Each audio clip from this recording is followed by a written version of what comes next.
Bu dim suallardan biridir. Deməli, kongruent çevrə verib 5-nə və deyir mərkəzlər koordinat oxları üzərindədir.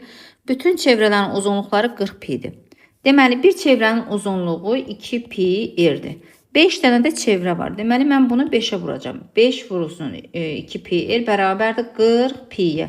Pi'lər ixtisar gedir. Qalır 10 r bərabərdir 40'a. R də bərabərdir 4'ə. Deməli, hər çevrənin radiusu 4'dür. 4, 4. Bunlar hamısı çevrənin radiusları 4 olacaq.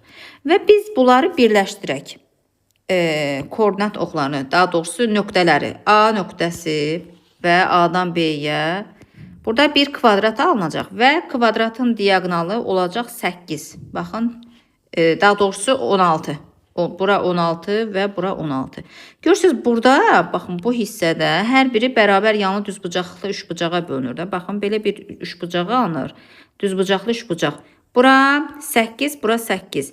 Deməli, hipotenuz olur 8 kökatda 2. Bu hipotenuz, yəni bu kvadratın tərəfidir. 8 kökatda 2, 8 kökatda 2 və 8 kök. Və bu kvadratın tərəfi 8 kökatda 2-dirsə, onda perimetri 4 vurulsun 8 kök altında 2 bərabərdir 32 kök altında 2. Cavab 32 kök altında 2 olacaq.